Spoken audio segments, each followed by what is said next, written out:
Cyber Symposium 2023. I'm Nehal, and it's a absolutely pleasure to kickstart this event that promises to be a melting pot of insights, experience, and transformative discussion on cybersecurity. At Rainbow Secure, we are driven by a cynical vision to fortify the digital landscape and empower business with robust security solution. Today, you will get an in-depth, in-depth look at how our solutions are not just about protection but also about growth, fostering a trust, and ensuring a seamless user experience. Our lineup today is nothing short of spectacular. We all bring with an expert talk from Mr. Nosh, who will lighten on the in the who is having a role of IAM, identity access management security in the he is sharing insights promised to be both enlightening and actionable.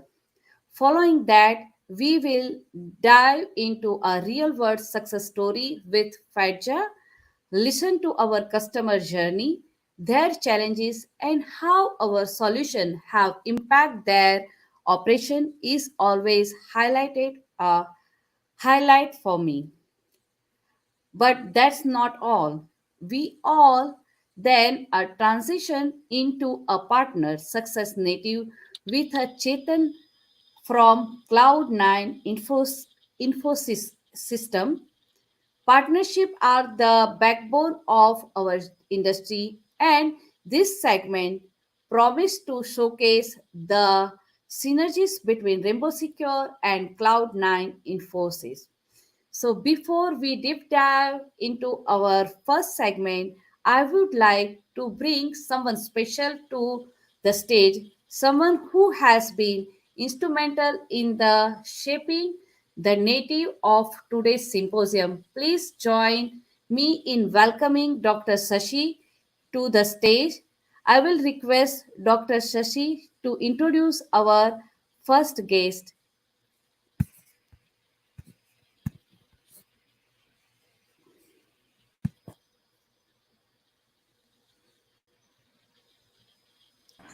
Nehalji, thank you very much for such a warm welcome. Good morning, good afternoon, audiences. A very warm welcome to all our guest speakers and our audiences today.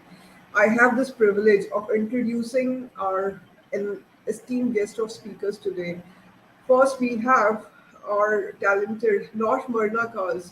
He's the CEO of Marnakas Inc. He is an accomplished cybersecurity professional with expertise in identity and access management. He has years of management, design, development, integration experience across various sectors, including healthcare, government, education, retail, and finance. He is a strategic consultant who can understand complex business requirements and translate them into scalable, up to date technological solutions. Nosh is an accomplished professional who can drive down cost while maintaining the highest quality. I request Nosh to please join us on the stage. Over to you, sir.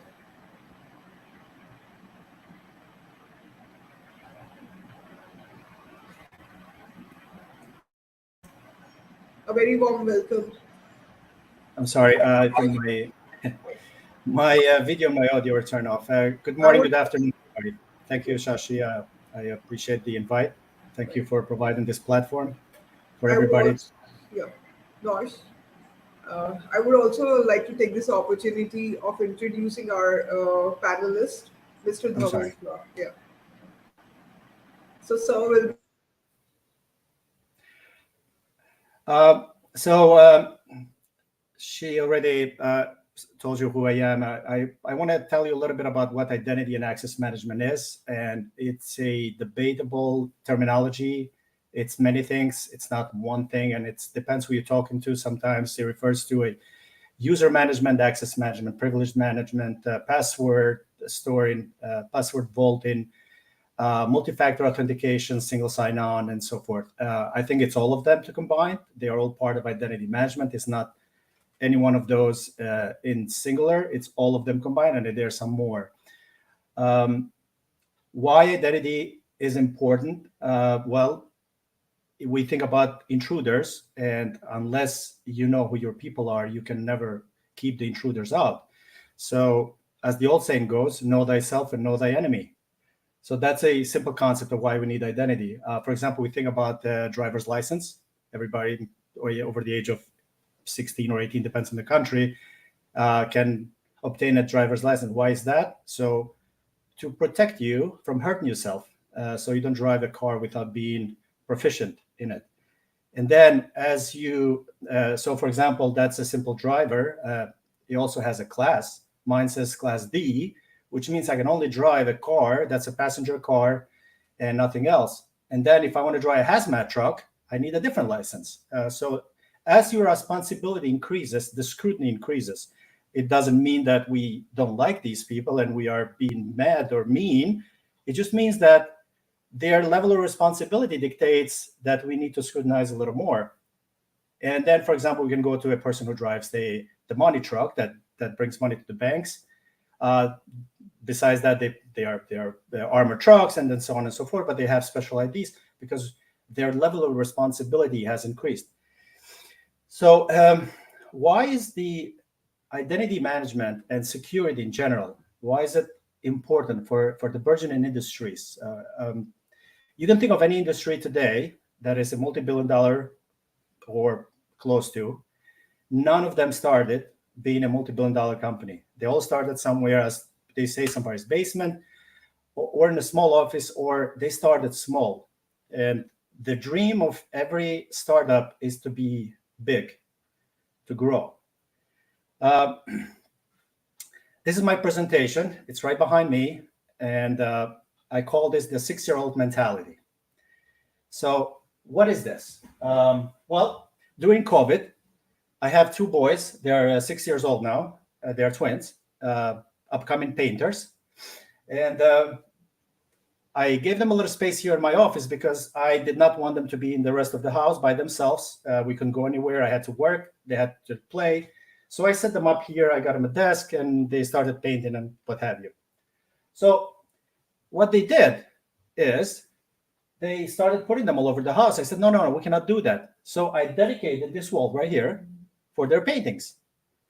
Okay, so the first painting came, and the first boy came and said, Dad, can you please hang that for me? I'm like, okay, where do you want me to put it? Right here, right in the middle. Okay, so I put it right in the middle. Then his brother came along and said, well, I have a painting, I want to put it there too. I'm like, okay, where do you want to put yours? And he goes somewhere like this, right here. And then the next day, another one popped up right here, and one right here, and right here. And you get the picture, right? So after a while, I have this wall with about 3 or 4 paintings and no more room to put more paintings, not arranged in any particular order. And that became a mess. So the 6 years old mentality is that they do not think what happens tomorrow. They think of right here, right now. And what I had to do to fix this. So now I'm growing, right? So the first lesson I learned, you need to start thinking of the space you have is limited. Your resources are limited. When you're a startup, you are definitely have limited resources. And unfortunately, some of the topics that I'm going to cover here are seen as overhead to a lot of businesses.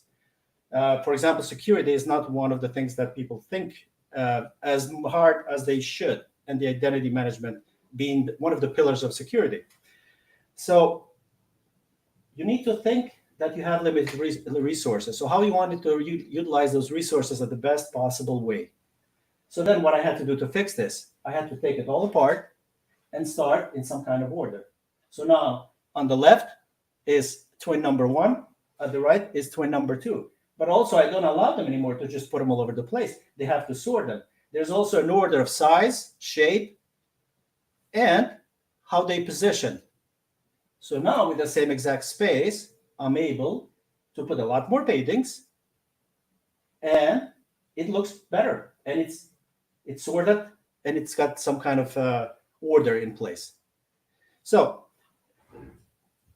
when you start a business, you think about your financing, you think about who's your buyers, who's your suppliers, who's your partners. No matter what industry you're in, you have some kind of responsibility. So I, as a driver, I'm responsible for myself. I'm not allowed to drive a hazmat truck, but I'm also responsible for myself. I'm also responsible for my passengers. The hazmat truck has a greater responsibility because the risk of a hazmat truck can cause more issues to a greater public. And the money truck, well, we know that. So, as a business, you may think you're a small business.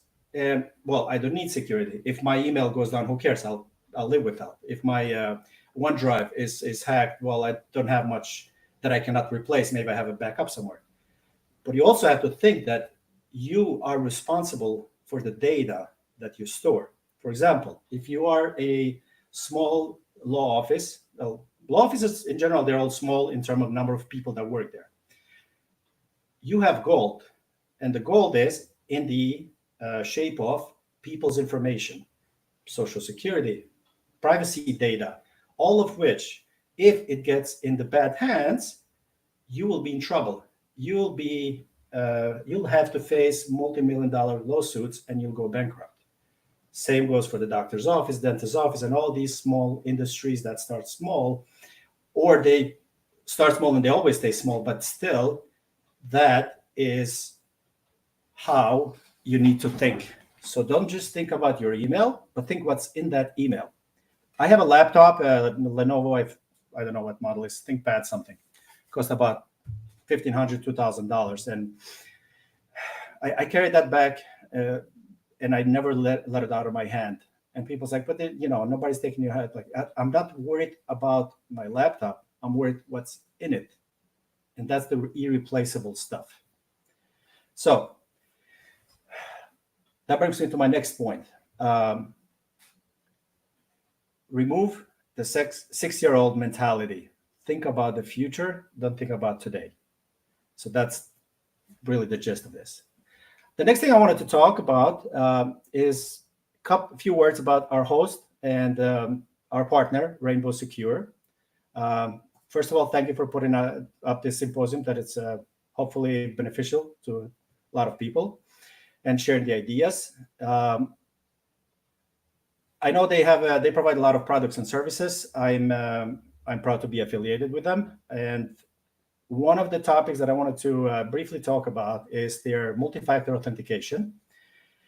It's been a challenge over years for the security professionals to provide solutions to our end users, who are ultimately our customers, that is secure and yet is it's easy.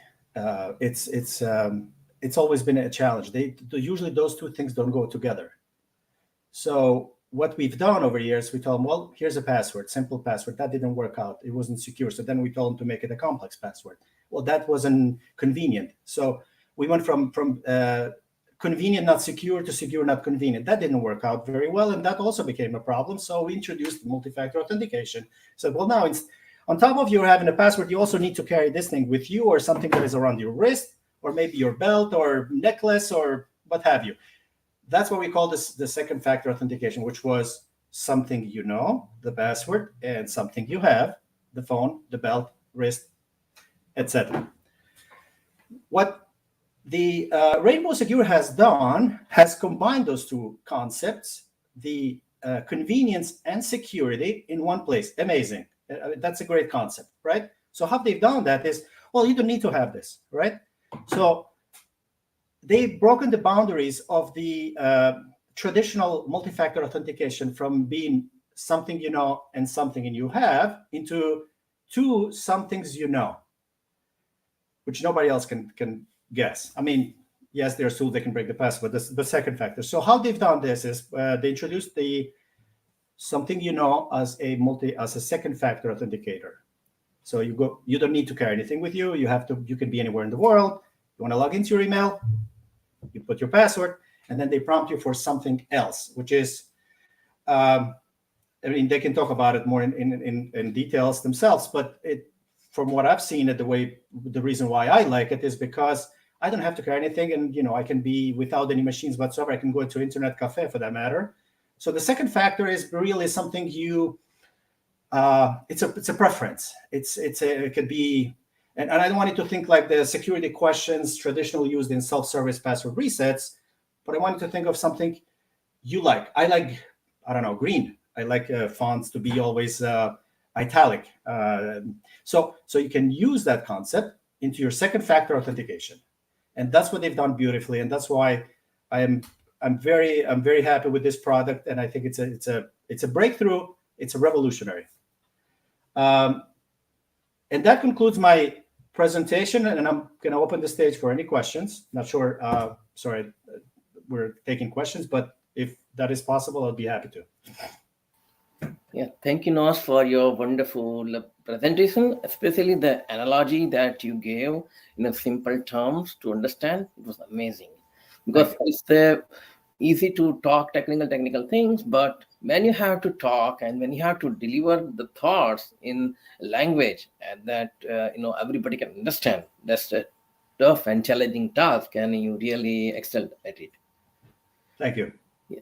I have a few follow-up questions for you. The domain, the experience that you have, what were a couple of challenges you faced, in the initial part of your journey when you are trying to educate the businesses the importance of identity, especially people always push back saying, as long as I have log into Office or as long as I have my computer with me, I'm good. So like, what was the challenges you faced when you had to educate them about security, explain them about identity?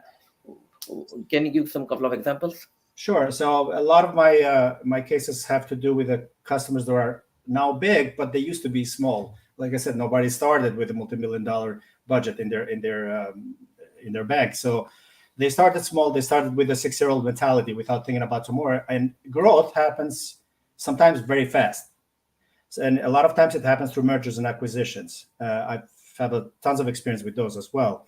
And when they do, they scramble because it's fast and they need to support the business. So they do things without a long-term plan. And then when they grow big, it becomes beyond manageable. So a couple of things they end up doing is, for example, not only the merger acquisition, but especially with the merger acquisitions, you end up having 2-3 companies that merge together, bringing their flavors of identity management, all of them doing the same thing, or maybe competing products that they can do the same thing, except that department A is using one solution, department B is using another solution, and they are not consolidating identities. Now, besides that creating an operation nightmare, it's also expensive and it's costly. The second nature is where the company just organically grew.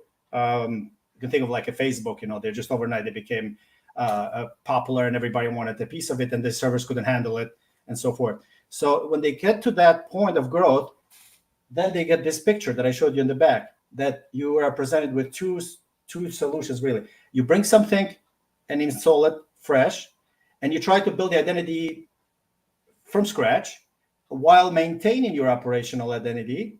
And then at the end, perhaps you remove your old processes. And this is more a process driven, that is the technology driven. But those are the challenges you have to, how you keep running the business while providing a up-to-date security and identity management, security in general framework. Yes, yeah, wonderful. I know the many times business grows too fast, and they cannot handle like what happened with Zoom, or as you mentioned, what happened with Facebook, where Right. grow up the customer identities, area so fast, and even hiring, right? The employees onboarding and other challenges they always have, access permissions, assignments, and then with pandemic, Also, it happened overnight, the remote working. So nobody had predicted that. And while everything was going on crazily during pandemic, identity was again a weaker link in cybersecurity, because now hackers got more, wider landscape to attack you. So, do you have any examples in this area where during the pandemic things opened up remotely so fast, and how you handle that? Well, during the pandemic, I happened to be, I cannot disclose the who, but actually in the middle of a merger acquisition um, of a hospital, nonetheless, where backtracking a little bit, where I remember when I went to study computer science in college, I had never thought in my life I would have to deal with a life or death situation. I thought that it would be me and the machine, people will be out of the picture. Great idea. Of course, I learned the sad truth very shortly after, but really having to deal with a literal life or death situation where we had to merge these hospitals together. We had to keep the lights up. In a normal day, we usually have a luxury of turning them down for a day or two. We take a downtime, we do things, and then we bring them up. This was pandemic time, and it was told, no, you cannot. So it's like performing brain surgery on somebody who was awake in medical term, and you have to bring these together. And that was very challenging. That was very challenging. How we did it, I will have to get into the details that I'm not at liberty to disclose. But that was one of the biggest challenges probably in my whole career. Great. Do you have any example of working with compliance-driven sector, and where you got a pushback of technology adoption? People would still like to use old technology, and even though it is not secure enough, and what kind of approach you had with them? So that happens all the time, especially with the executives, the CEOs, the CTOs, anybody, and the hires up, and the the mentality again. This is not probably the 6-year-old mentality, but it's a different mentality where, well, we cannot ask the CEO to do MFA. Matter of fact, I had a first-hand experience very recently with a very big company where the CEO was exempt, and I was tasked to work with him to get him MFA. People are afraid to tell CEOs that they need to do MFA. Well, you should not, because the CEO understands more than you think, and it's in his best interest or her to secure his data, to secure their company. If you can think of a company who's probably in the business of, let's say, Coca-Cola, no? The only thing Coca-Cola owns is a formula. And I've heard, and I have no proof, don't quote me on it, but there's only 4 people in the company that know that formula. If you steal that formula, there is no Coca-Cola anymore. So all their wealth comes from a formula, which is probably stored in a secured computer somewhere like the nuclear codes. And these people have it. So if I wanted to get that code, who do you think I'll go after? I'll go after those 4 people who are probably the most important people in the company. So these are the biggest targets. So we should not think that we'll burden the executives by asking them to do MFA, by asking them to secure their data. Because like when I told you about the hazmat truck guy, and the stuff, it's not that we hate them, that we're scrutinizing them. It's because now their responsibility has grown and the risk is higher. So I think the IT departments should not be afraid to talk to the higher ups.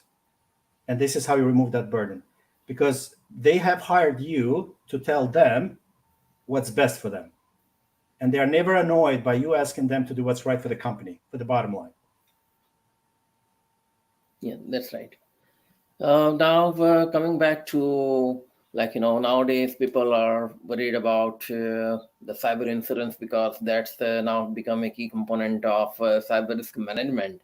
And in your wide experience, how have you, what are the different challenges people faced while dealing with cyber insurance and the cyber liabilities? Well, about is what now? About 6 years ago, I wrote something on LinkedIn, and it was the post-elections, presidential elections in the United States, where, again, without getting into the politics, and I made it clear even then that has nothing to do with the politics, but I said the mentality of cybersecurity has always been, we'll cross that bridge when we get there. And again, that goes to the 6-year-old mentality. It hasn't happened to me. I don't have to worry about it. I'll cross that bridge when I get there, and I'll pay. If it's a ransomware, I'll pay. If it's a lawsuit, I'll pay. Whatever I'll do, I'll pay. Instead of dealing with it now. So what happened is in the 2020 elections, again, whether it happened or not happened, it doesn't matter. Our elections were hacked. What do you do? That's money cannot buy. Yeah. You cannot fix that with money anymore. So you have two bad options. Each one is bad. You either have a legitimate sitting president, or you have to oust the president that was elected potentially legally. Which one is better? And I think maybe one of those would result in a civil war and so forth. So how do you deal with that? That was the mentality that cybersecurity, we just pay for it. We got hacked, we pay for it. It was pay for it. And that's the mentality that has been governing a lot of industries for the longest time. I think it's all about how you are dealing the challenges, how you are able to communicate, the importance of security in whether you are dealing with mid-level management, high-level management. We have to talk and deliver the message in a way that is understand and they carry the urgency that they need. Otherwise, it will come back to us as a security professional. Hey, why didn't you told me before, right? It's always many times we see that. Sure. And that's an excellent question because we're not just technologists. We're diplomats, we're lawyers, we're compliance officers, attorneys, doctors, HIPAA, PHI, all of that. The depends who I'm talking to, right? So I'm talking to the guy with the money. I need to talk them money, dollars and Yeah, cents. It's not easy to quantify something like you are going if you were to get hacked, because it's anybody's guess, right? That's like being in a insurance business, and you want to insure your car, and I'll just give you a ridiculous price. What would happen if your car hit? It's not the same. Your car hit a house versus your car hit a 500 unit building or so forth. So it's hard to quantify, but we're not just bringing a security tool in place. Our tools, I mean, our work, the whole framework, it's also saving money at the end of the day, because all of these are done manually today. Companies are spending lots of money, people sitting there and doing manual work. So identity framework is not just a good to have in terms of security. It's a cost saving tool. For example, I had a case where because of their structure in the state of Iowa, I believe, was that you cannot store people's information until the day they show up for work, for example.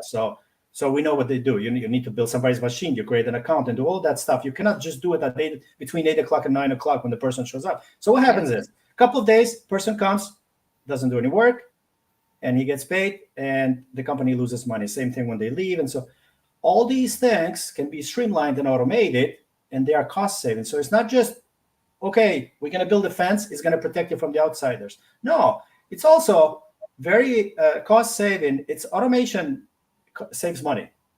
yeah, true, very true. And then that's the talk of the money. Of course, when you go to the technologist, you're talking technology. That's usually the easier talk. Depends who you're talking to, because there's also different flavors of technology. I don't endorse technologies. People ask me all the time, what is the best identity management? There isn't one. What's the best for you? Because every case is different. Right. Yeah. Every scenario, every case is different. What's the I don't best? need a bus if I'm driving all by myself, for example, but I need a bus if I have a big family and I want to go on an excursion. Yeah. True. True. Yeah. Nost, thank you very much for your wide-ranging experience, the thoughts, your real-life work that you have done, and it's truly amazing to hear the stories, and it's gonna truly help the security professionals and even the business leaders who will be also following this presentation over our social media channels. And I really like to have a best wishes and good luck for everything that you do, because it's like paying forward, right? You are today sharing the experience and your knowledge for the betterment of everyone, including the business. And we should wish you a good luck in everything you do. Thank So you very again, much. Thanks thank for you very having much me. for And coming to our platform and thank you. delivering this talk. Thank you. Now I would like to request Nihal to introduce the next guest.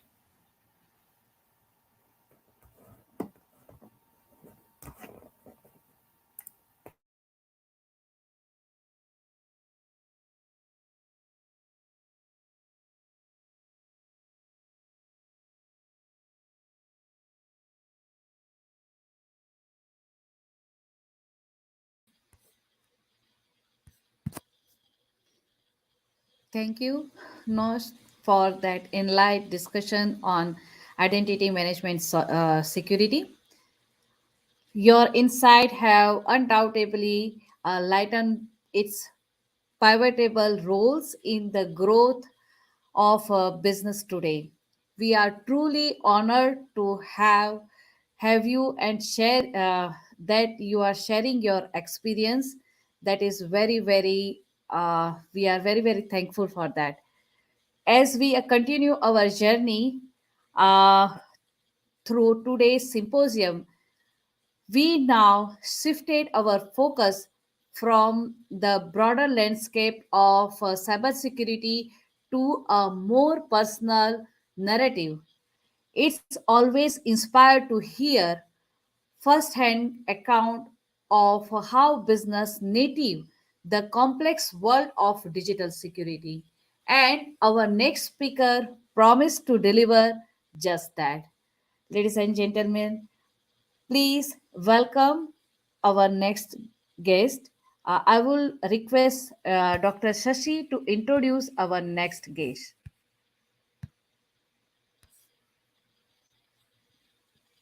Thank you, Nosh, for such invaluable insights from you. Thank you, Dhaval sir, for moderating the session.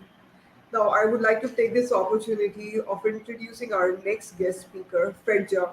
She's the founder of Ignite One, is a passionate advocate for health, healthy lifestyle, nutrition, and fitness. With a background rooted in education and management, Fedja has been sharing and experiencing the benefits of holistic health, alternative and complementary medicine for over 14 years. She has a personal commitment to health equity and access for diverse populations. As the executive director of a holistic and integrated health practice based in New York, New Jersey, Fedja partners with organizations to deliver a variety of health, fitness, and experiential learning programs for youth and adults. Her interdisciplinary team provides behavior support that is adaptive and person centered. I also introduce our CTO, Dhaval Shah sir, to kindly moderate the session. I welcome you, Fedja, for and look forward to enlightening customer journey from you.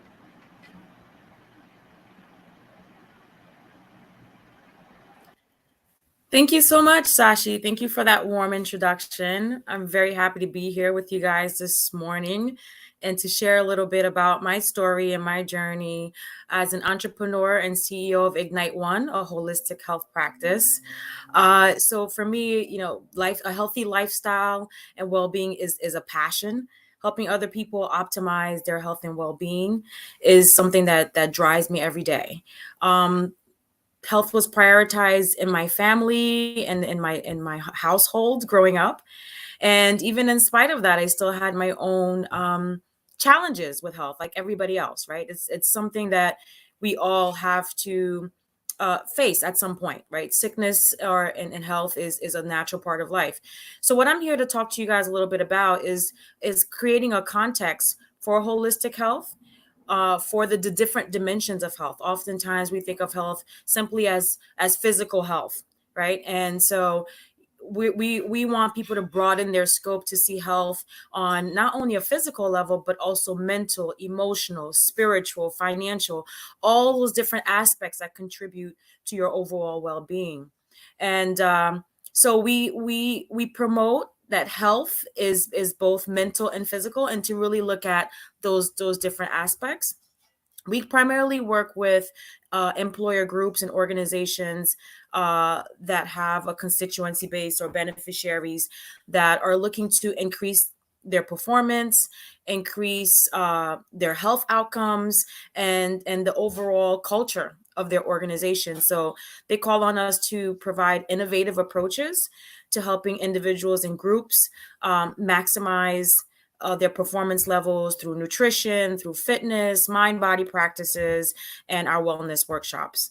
So I just want to walk you guys just through a couple of slides that illustrate what the state of health is like today. And what we're finding is that that there's a very almost volatile landscape in the labor market, And so it's increasingly challenging for employers to recruit and retain the right talent. It's also very challenging for professionals finding the right fit in a company that's prioritizing their needs, right? Whether it's self-care, our professional development, and overall well-being. And so our approach really looks at those different dimensions of what's actually happening in the workspace, and creating a value proposition where employers are able to create a more dynamic workspace where people are happy to come to work, they're more satisfied, they're more productive. Nehal, just to let you know, I'm not able to navigate through my slide deck for whatever reason, so I'm just going to continue to speak to that. So the surgeon's report shows that 86% of employees have had a stress related or mental health issue having to do with work, and about 50% of employees are looking for a workspace where well-being is prioritized.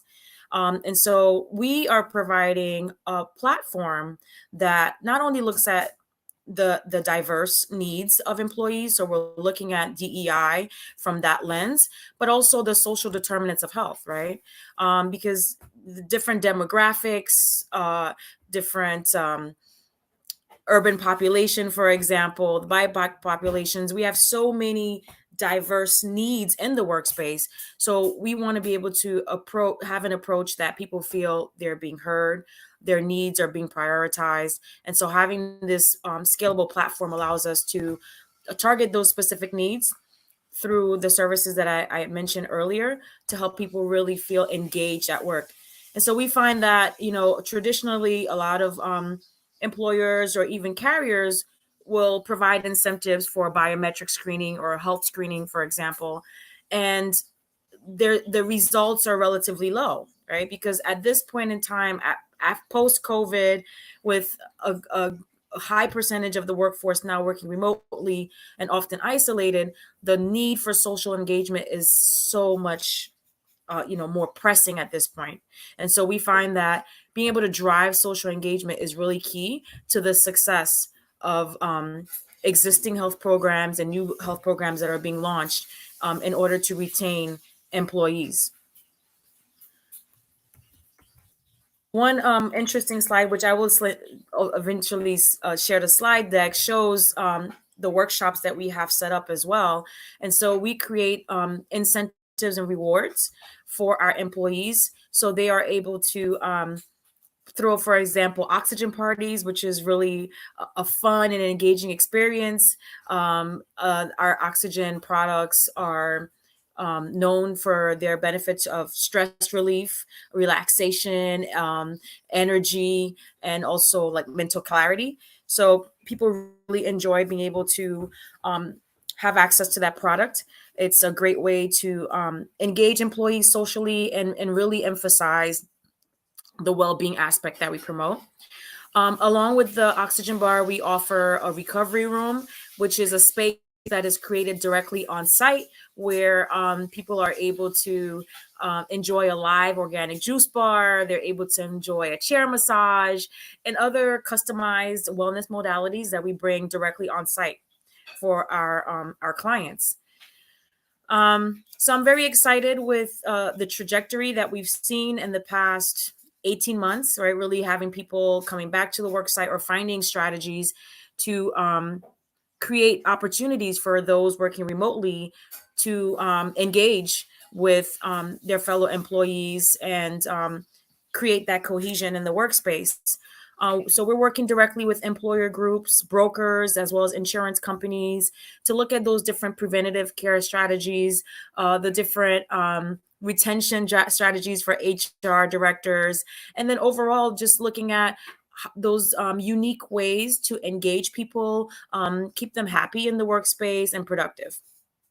So this is our passion. We work with a great multidisciplinary team, including a medical doctor and other health providers that I call them my tribe, because the level of compassion and care that we bring working with others, and really making it our mission to not only incentivize people but empower them and inspire them from day to day to look at what happens from the time they wake up to the time they go to bed. Really look at their life in a holistic way. What are you eating? How much sleep are you getting? How much hydration are you getting throughout the day? Did you spend time with your loved ones? Just looking at that balanced lifestyle, and really giving people the tools so that it's manageable and it's attainable from day to day. So thank you so much, Nehal and Deval, for being my partner in the digital space and being able to increase our reach for people to have access to this. That's truly inspiring, Faija. It's really evident that your personal journey and your mission to help others has played a significant role in shaping Ignite One's mission. Now, I have some questions for you in terms of how you got to this stage that you are. How has digital transformation played a role in the growth and outreach of Ignite One? Yeah, that's a great question. So at this point in stage, we cannot neglect the role of the digital space, right? A lot of our work right now is through telehealth. And so we're able to provide services directly to any client wherever they are. And so it really closes the gap. And as I mentioned before, the social determinants of health, whether it's time, transportation, logistics, anything that could be going on in that person's life, they have access to us in a very viable way. And then additionally, we're leveraging technology for those online workshops, and creating access through our AI tools. So regardless of their location, we're able to work with clients worldwide. Wow, that's great. Yeah, I know. The digital transformation has played a vital role in so many industries, and health and wellness is right there. Especially everyone experienced that during pandemic. That you need to use the digital tools in order to succeed and help your customers, the patients, and everyone who needs help. Now, with that being said, there has also been increasing cyber threats. And how important was it for you to ensure the security of digital tools that you're using, like email communications and other stuff? Sure. Well, HIPAA compliance and, protected health information obviously are two things that are really critical in managing health data, right? So having encrypted emails, even having the right types of encryption on the website where a lot of personal and sensitive data is being shared is critical for us, in terms of our reputation and also the trust that our clients put into our services, right? And so we wanted to make sure that all of our platforms are secure, that we have the most up-to-date tools so that people feel um, they feel secure working with us and being able to share those sensitive data. Yes, true. Yeah, trust is like foundation of any successful business, and especially with a field like healthcare, where there is also push from regulatory side like HIPAA compliance and high trust scenarios. So we are glad that Ignite One is ensuring that their customers' data is secure, and that in turn increases the trust for your business. So now, looking ahead for the future, how do you envision that holistic health will play the role in digital RAM? Yeah. So, this is one thing I share with my team all the time. Telehealth is here to stay.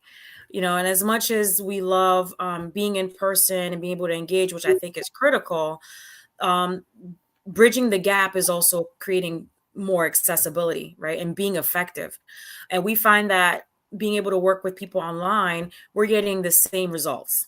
Right? The connection is made. People are still able to make close connections with their coaches, and with the providers. And so we see that this is going to be a continued trend. And so we want to be ahead of that trend, working with telemedicine, providing all those services virtually. And we're at the cups of that revolution, and we've made so many advancements in telehealth, and I think it's amazing for our personal practice because it makes what we do so much more personalized. Yeah, that's great. The nature of the business mandates that you have to follow HIPAA compliance, and when you do that, in coordination with the needs of your customers. That's where you get success. Now, going towards the security side of the digital assets you're managing, can you explain briefly about how you worked with Rainbow Secure and what made sure that you get success? Sure. So one challenge we faced was ensuring that our remote consultations and online workshops met the HIPAA standards, right? Even looking at people with special needs or you know that may want to come on the website and having those types of compliance with how the data is being shared online, and so it can be pretty challenging, to be very honest with you, because it's a constantly evolving landscape. So working with Rainbow Secure for us is just having a trusted partner that has expertise in this space that can advise us on best practices, for simple everyday things like video conferencing, using different communication channels, and keeping those sensitive data protected at all times. So we have a website that Rainbow Secure I relaunched for us recently, and then all of the tools in Microsoft as well. So I really have been grateful to have you guys as a trusted advisor. As like I said, everything is constantly changing. We want to be able to stay ahead of that curve. So that's I would say those are the top priorities: is keeping the HIPAA compliance and personal data and secure. Yeah, thank you for sharing those insights. Now, lastly, any advice for a business looking to strike a balance between the digital growth and cybersecurity? Um, well, I would say never compromise the security, right? And as much as we want to reach everybody at all times, just being careful at what those potential pitfalls may be, what the latest threats are in the cyber world, and being very proactive with digital security. And having a partner that is well versed in that is key, as we move forward. So that's what I would say to anybody who's really looking to scale, whether it's a digital platform or through telemedicine, is to not overlook all those specific measures that to provide on the security front. Yeah. Thank you very much, Fredja. It was really, enlightening and really, say that anybody is looking after ensuring their health, Ignite One is there to help them. And it was really understand firsthand from you the importance of holistic health. So we wish you a good luck in all your endeavors and wish you a good success. Thank you Thank you. very much for coming to the platform and sharing your journey and sharing everything that you learned today. Thank you. You're welcome. Now I'd like to invite Nehal to bring on the next guest.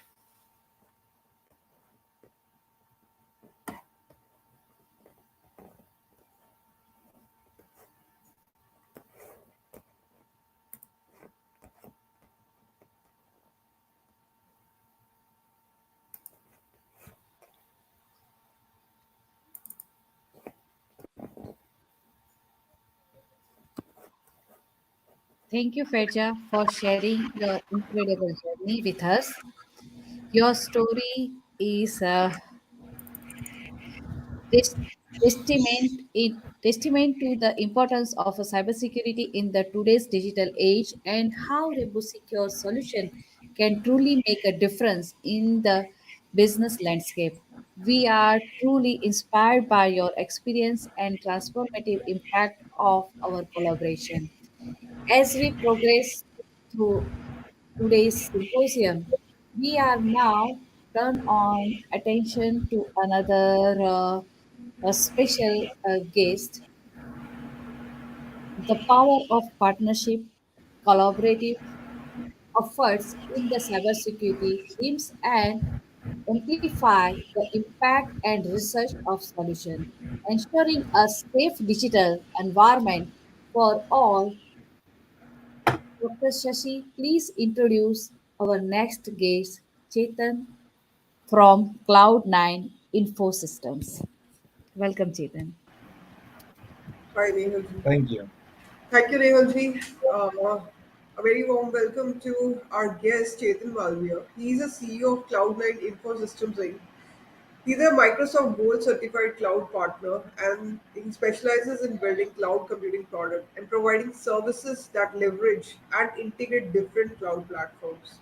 Since its inception, Cloud9 has grown exponentially and has been awarded the Azure Circle Partner from Microsoft as well as the Most Valuable Partner Award. Chetan's experience in cloud computing has helped Cloud9 Infosystems become a leader in the industry. I welcome you, sir, and we look forward for an enthralling experience and journey with you. Welcome, Thank Chetan. you. Thanks so much. So just to introduce Cloud9, Dawal, go ahead, Dawal.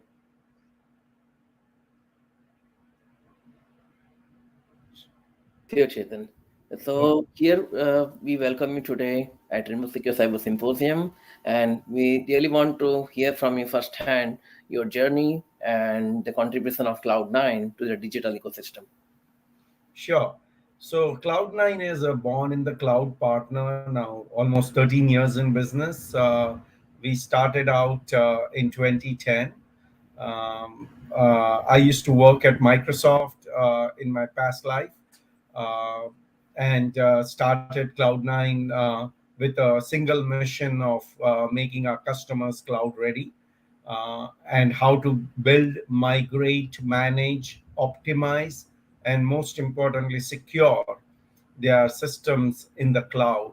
So we are a Azure Expert Managed Services partner. So what that means is we own the whole life cycle for our customers, from building the systems, managing, and then managing it all the way, securing it and managing it. So if there are any issues, we are the ones owning that issue that comes up for our clients, and ensuring that they are up and running 24 by 7.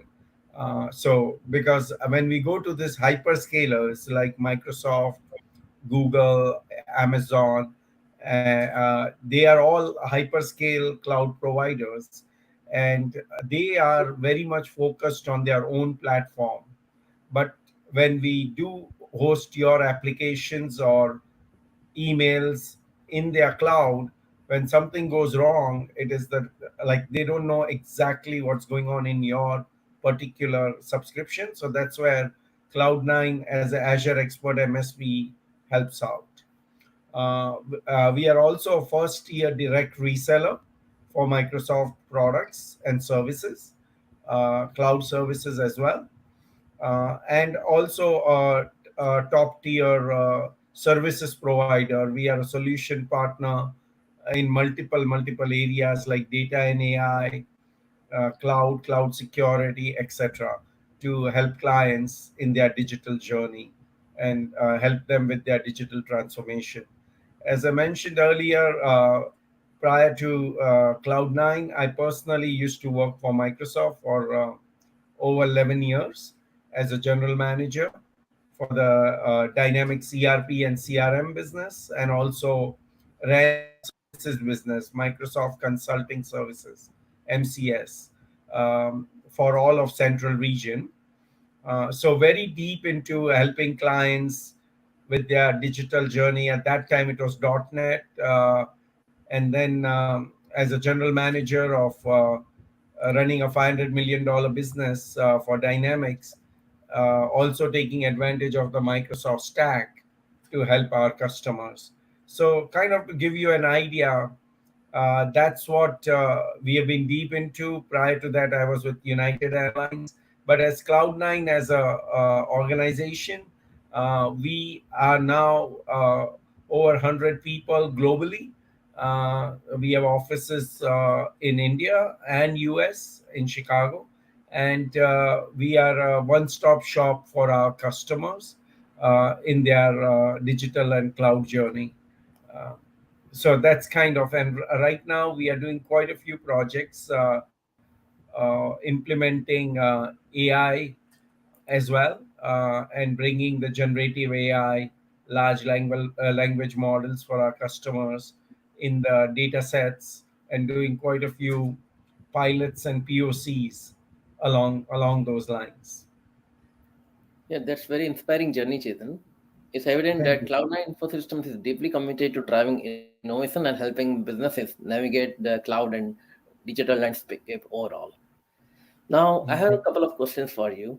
Um, how do you see the role of cybersecurity evolving, especially the increasing cyber threats to the business and the growth of cloud adoption? Yeah.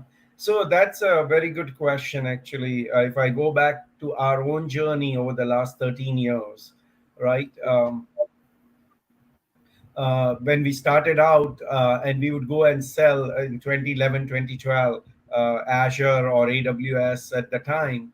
And we are multi-cloud, I should say that, even though our prime lot of focus is on Microsoft and Microsoft Azure, given my background, but we are multi-cloud. So when we would go and present the solutions to clients in those days in 2012, 13, and we would talk to the IT teams and others, and it was like, no, no, no, we can do cloud better. We can do our own IT better than going to the cloud and stuff. So there was a real hesitation to try it out. That I think the inflection point at that time came with the Target and Sony hack that happened, where the CIO first was fired because of the hack, and then it didn't stop there, and the CEO was fired too for Target. So it was like, oh my God, everybody's eyes opened up that security is no longer a local thing, and it's being instrumented by countries, not just some hackers around who are trying to hack into our core infrastructure. And uh, there was that fear before that, oh, in the cloud, there will be more security risks. And after that incident, clients started thinking about that. I would rather go after and have Microsoft, Amazon, or a Google behind me for my infrastructure, supporting the security with their third-party providers, supporting them, so that they didn't have to worry about managing their own infrastructure, their own IT security staff, which will keep moving given the new world we live in. So I think that was a inflection point in the security side.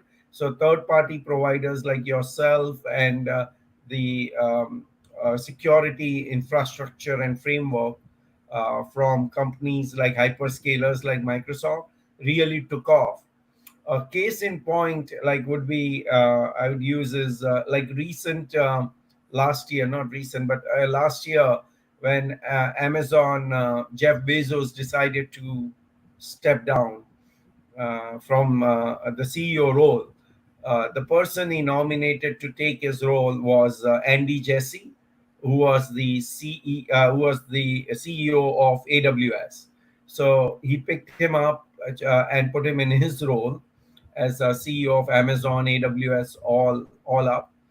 And while they were looking for the new CEO for AWS, they had employee internal Mm-hmm. who was the shortlisted one, and they had one person who had left earlier and was a promising candidate but had left the company. They picked that guy up and brought him back in and bypassed the other person who was already in the line to get the role. Satya Nadella reached out to him to join Microsoft, and he basically said, given the role he was at, the only way he would come to Microsoft and work at Microsoft is if he got to do security across clouds, across all the and set up Microsoft stack that will do security for AWS as a multi-cloud architecture. And Satya gave him the keys, gave him the budget, and basically now he's building that whole infrastructure. Uh, the cybersecurity for Microsoft, and that's what makes it even easier for companies like yourself, Rainbow Secure to plug into and make the security offering more compelling for companies like for clients who are taking advantage of this hyperscale cloud for their emails, for their applications, etc. Yeah, absolutely. The cloud has indeed transformed the business, the way it operates, and with that came the security challenges. And now, cloud providers, the platform providers, and partners are working together to make the digital story successful. Now, with that said, my next question is on security collaboration. Can you shed some light on the collaboration with Rainbow Secure, especially securing the Office 365 and Azure platforms? Yeah, that Rainbow Secure has been instrumental in fortifying that cybersecurity posture for from a business point of view, and by integrating with Office 365, Windows 365, Microsoft Azure tenants. Uh, it is really giving that complete integration. So it's no longer an external product, and clients also are happy that their data is protected against cyber threats, etc. The whole partnership and the whole thing has enabled to create a cloud environment with data integrity and to safeguard the user information. And MFA, let's face it, right? MFA is the key for clients, uh, for any client for that matter. And I'm shocked still some people are pushing back sometimes. In like in the earlier session, they said the CEO and stuff, just because they're at that level, they're like, I don't want to. They are open to it if talked in the right, if spoken to in the right context. But yes, they are like, why do I need to do it? Where the uh, products like Rainbow Secure and stuff help is really making it seamless, integrated, so that they don't feel like every time I'm touching an application, I have to do MFA. That's another thing that single sign on, etc., makes it easier for the customers so that they don't feel it's not an annoyance to do MFA and stuff. Yeah, very true, very true. Now, can you highlight a couple of initiatives that you are working together to highlight and educate the audience? Yeah, so some of the POCs and pilots we are working together on customers where we are implementing or piloting the MFA plugin with the Microsoft Defender security to integrate and protect the client. Microsoft's investing a ton of money into the infrastructure, into the Microsoft Defender product line, and making it richer and richer. So the way Rainbow Secure integrates into that, a lot of companies are looking at that as a benefit to see if they can. And so that's what we are piloting with Rainbow Secure for some of our customers, to see how that would help us as a team to help our clients with a better solution. Yeah, that's great. Now, can you give a couple of examples where you had to really push through to the business side for the need of cloud security, especially in the post-pandemic world now that most of the businesses are providing online services. So, how you envision the future of the cloud and the security adoption? Yeah, so like I said before, the clients, as we are going into this digital remote world, if you will, that is here to stay, right? Whether it's 5 days a week, 5 days of working remote, or 3 days, or completely remote. Uh, it's uh, uh, it's going to stay. And so, what can companies do to make it secure so that their data is not walking out, and safeguarding that data, leveraging, like I'll give you an example. One of my team member was traveling out of country, and because he was traveling and he was not getting text messages at the time due to the cell phone signal, so he got the IP WhatsApp, and he called one of our guys and said, "Can you disable my MFA for a short time until I get in my email check, and I'll let you know." So he got on the flight, and just before that, we disabled it. He got there, and within minutes, we had signals in our infrastructure saying there were on that ID, there were attacks from Kazakhstan or somewhere, or places, right? So it's so quick. So if you don't have a good product, good backup, good dashboard to see these signals coming in, like Microsoft Sentinel has it and stuff, where Rainbow Secure would plug in and things like that. You right away can see, oh my God, it's happening, and you can go and proactively turn it off versus waiting for waiting until the damage is done, right? Because you wouldn't even know. The first thing they do is, if they take over your account, they move your email to deleted items, and you're not seeing anything anymore. All you know is, I didn't get my, surprisingly, for 30 minutes I haven't gotten a single email. That's the only signal you get, kind of, or 1 hour or 2 hours. And what do you do even then, even if you know? Where do you look, right? Immediately. So uh, I think companies, as businesses, as they are going into this journey, need to really focus on it. And it's not a one time task, it's a ongoing evolution. It's not a revolution. It's not like I do it once and I did my whole security and I'm done. This is something you have to keep doing regularly.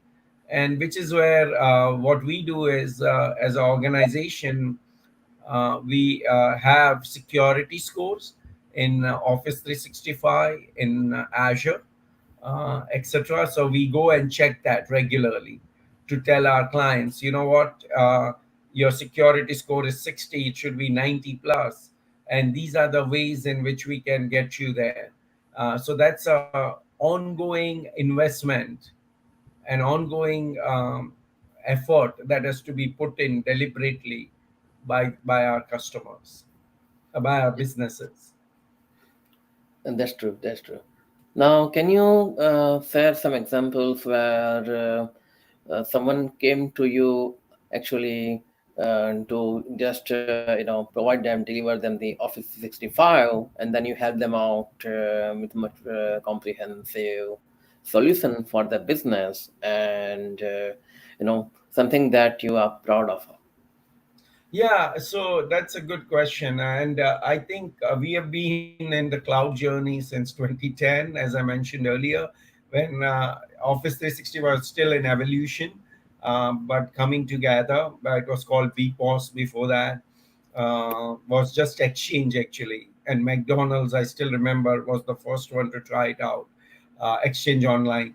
But to your point, even at that time, we had companies, like when companies used to look at the cloud, look at Azure, they were very skeptical, right? Because it was just starting to put their applications. And one of the company was a Mitsubishi distributor that we worked with. We were helping them on their ERP, and they literally had a whole room full of servers, because Chicago was their headquarters outside of Japan. So Mexico, Brazil, Canada, all used to come to Chicago, or to to the through the uh, Comcast line, and get their ERP services because it was hosted in Chicago in their own offices.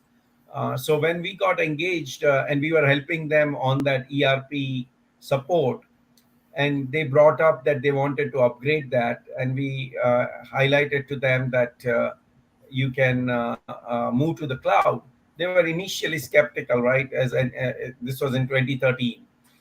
So we basically gave them a two-pronged approach to say, you know what, let's start with Office 365 first with email, and let's see how your people start using it and how you like it. And then, so we took their Exchange server off, Active Directory off to the cloud, and said, let's try it out and see if your user base likes it. Then we'll switch you over. Then we'll look at your ERP and host it in the cloud in Azure. So we started, even in Office, they took a two-step journey. Half users first they migrated, which was itself complicated, took a lot more time than normal. But we worked through that, and they liked working in Office 365. And then they gave us the ERP project, which was a multi-million dollar, multi-year project to upgrade. And we then moved their whole Azure infrastructure, and that whole room uh, of like almost 1,500 square feet, 1,000 square feet to 1,500, is now converted into office space, cleaned out, and their whole IT infrastructure is in the cloud on Azure.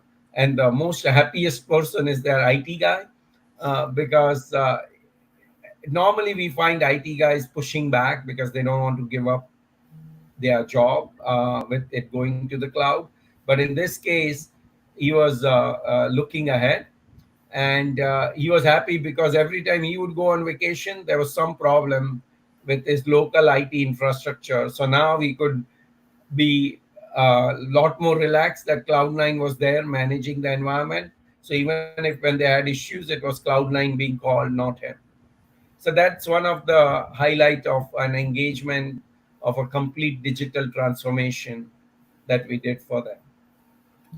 I think that that's wonderful because once you gain the confidence of customer to do one thing, and then they work with you to make sure that you help them to solve the challenge. It's like once you gain the trust, then you get more work because it's like you help them out in handling one challenge, and they look forward to you to help them other stuff. And I can completely relate that them starting work with you on Office 365 and then later on for other applications. Because with Rainbow Security, it has been a similar story where we helped a couple of clients just securing their business email with our MFA plugin, and then we worked with them on a comprehensive security platform to secure them from different attacks like spoofing, phishing. It came one after other, and this is how I think when you gain customers' trust to do one thing, it helps them, to work with you in a more broader Yeah. way. Yeah. Being Now, their trusted advisor, right? yes, yes. Really helps. Because Yeah. it's like they need some patient ears listening to what their pain is. It's not like because you are trying to sell them some stuff, so you have to only tell about what you do. No, you have to learn what customer want to do, what his goal, his mission. And in your case, as you rightly highlighted, that once you removed the guy's pain of daily breakdowns in local infrastructure, that's when he got the trust in you that, hey, this is, I think, something really exciting. It gives me the reliability, it gives me the productivity, and it gives me the scalability. Exactly. Yeah. And that's the cloud world we live in, right? The subscription based world, because the old days were different, where you like I we used to say at Microsoft before I left that that's why I left Microsoft myself is and they were when they were we were talking, why am I leaving? I was like, the old days, our partner channel is built to go and deploy one software, and then a next release will come out after 5 years, and they'll go back and release, do that really, or 2 years or 3 years, and do that release. Whereas in the cloud, every day, every week, there is a new release, a new features coming out. With that, there will be more security risks, more things. So there has to be a trusted partner that you can count on in that journey. Otherwise, it's going to be very difficult for any client in the long haul. Yes, true. Now, how do you envision the partnership with security companies like Rainbow Secure and Cloud9 to help the Yeah, business? yeah. We like I mentioned earlier, we are very focused as a professional services organization to be the trusted advisor for our clients, and we also do the buy versus build. Right? Why do you build it if there is a product out there that you can buy? And somebody's innovating on top of it. So yes, I could go to a client and say, oh, you need that, we will do it. But if we are going to build it and not going to keep innovating on top of it, clients are going to be in a tough spot after a few years, or after when new hacks come out, then they will have to come looking for us, right? And yes, that's a business model that a lot of companies have followed over the years, to be sticky to them and like kind of keep the client locked in. We are not, we think in the digital world and the cloud world, there's so much to be done in the marketplace right now that we don't want to get into that lock in and being keeping the customers away from innovation. Uh, an example I would give is like for example, one of our financial accounts, they were very innovative in a lot of ways, and they love SharePoint when SharePoint came out from Microsoft, and they started using it heavily. And Microsoft's a big company, the product development cycles are long, so they kept giving new feature ideas to Microsoft, but Microsoft was slow in implementing, and they have to do it for the whole base, test it thoroughly, and should apply horizontally to everybody. These guys had some horizontal vertical requirements, so they were like pushing Microsoft to do it, and Microsoft said, okay, we'll put it in our product roadmap. In the meantime, these guys started implementing it because the Microsoft showed that the APIs were open to build your own. So they invested the money and they built the whole infrastructure over 5 years. Beautiful, they had all this stuff done, which Microsoft was now coming out, like that was done in year two, was coming out in year 5 or 6 as a product release. Now, Microsoft, with its horizontal approach, innovation, made it a lot simpler over the years. So, like building a screen or building a full workflow was point and click in less than an hour, minutes to an hour. Uh, in Because these guys had done so much customization, it would take 5 days to do the work because that's how they built it themselves. So when they needed help in their current environment or they wanted to upgrade, they came to Microsoft. I was part of MCS, Microsoft Consulting Services, and they came and said, can I get some consultants from Microsoft to help with your own product to build a couple of features they needed or help they needed? The consultant I put on site, within a few weeks, he was like, I don't want to work here. He was like, when the whole world is going point and click, these guys, I have to sit here and develop. Even one screen takes 4 weeks to develop. I would rather work on another engagement. So literally, MCS guys were not willing to work there. However, they had a great product. It was fitting their needs, but it was all custom. And now the challenge they were in is they could not even upgrade because there was so much customizations. They could not upgrade to the new Microsoft release. So that's our journey. We have been helping them, but that's just an example. So leveraging third-party SaaS products and stuff, then you are customizing based on that infrastructure. You are using third-party plugins, and they are constantly innovating to ensure whatever new hacks are coming in the market, they are going to patch it and send the patch out versus custom built environment.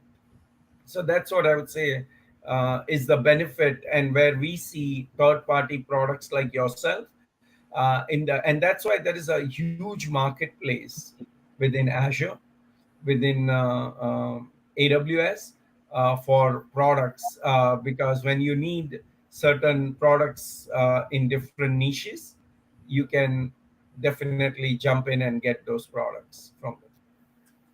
Yeah, thanks, Chetan, for highlighting those points. Yes, we are very honored to work cross-platform, whether it's Azure, AWS, or Google Cloud, to help our customers gain the meaningful and productive security with ease of experience. Now, lastly, for our listeners who are just starting the cloud journey, what resources or starting point you would like to recommend to them?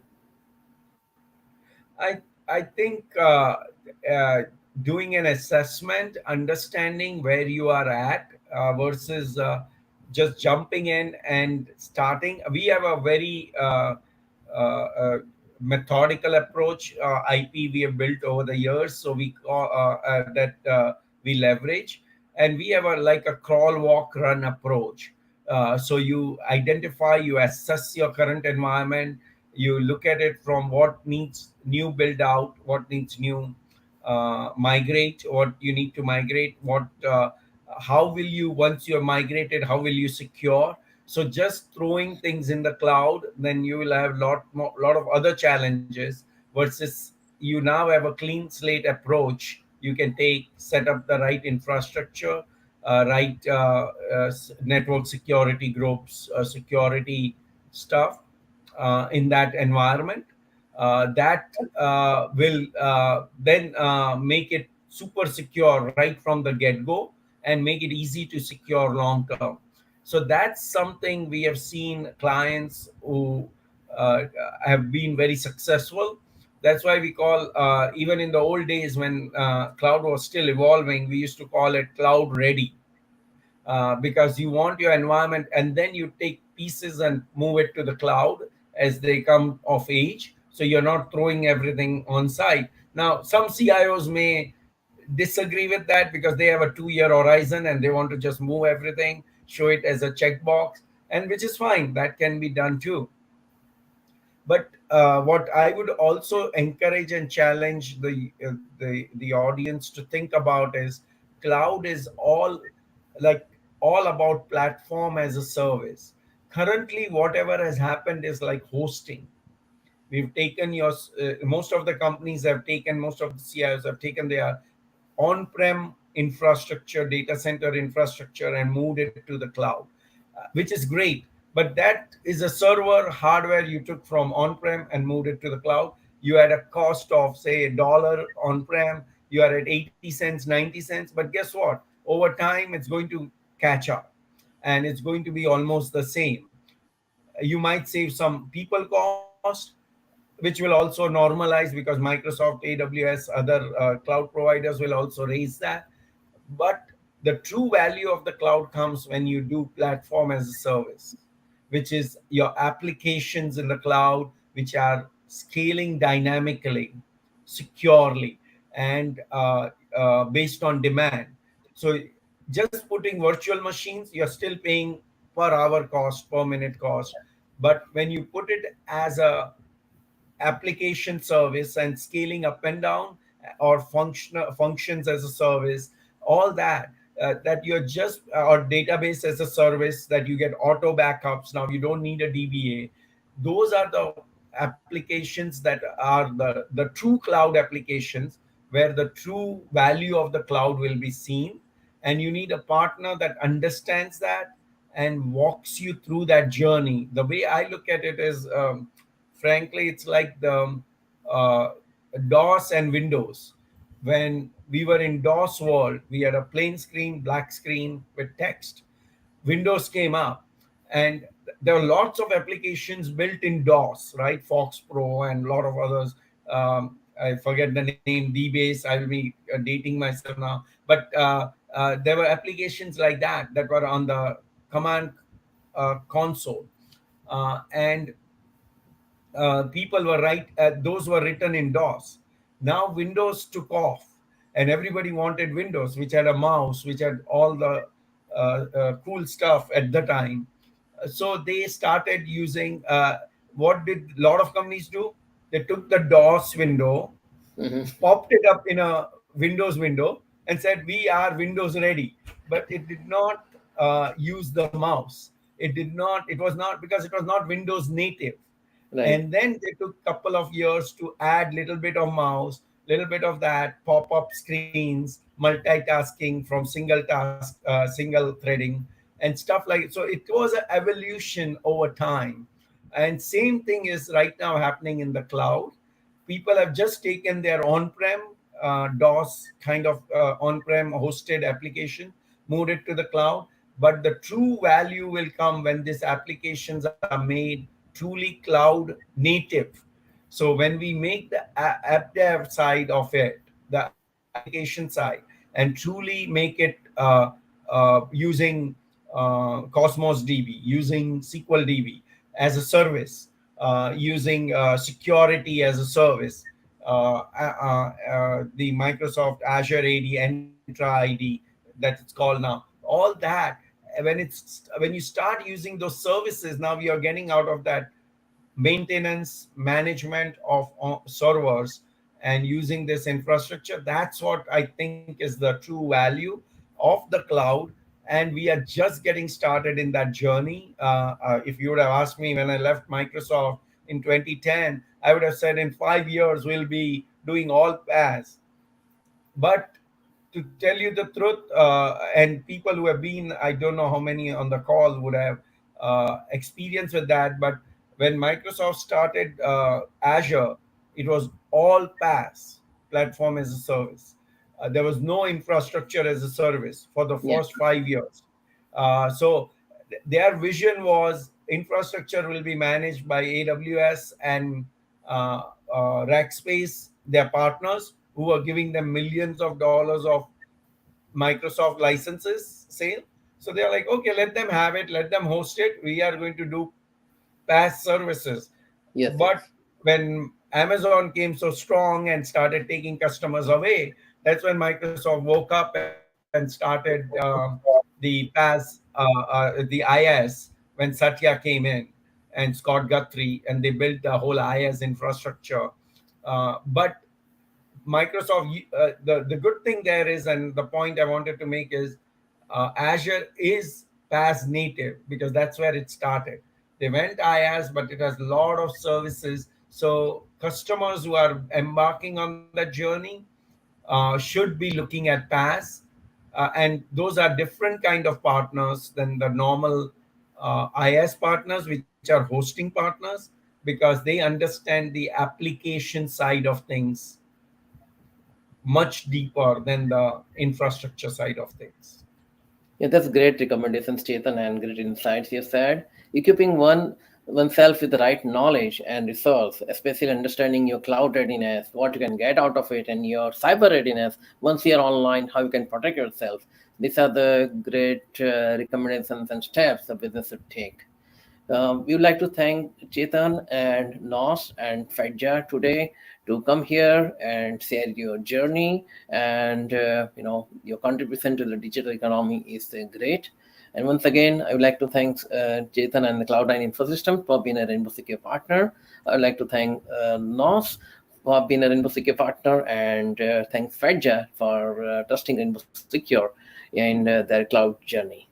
I would like to, thank our audience as well for the patience and be part of today's event and learn all the exciting things that Rainbow Secure and its partners has to offer.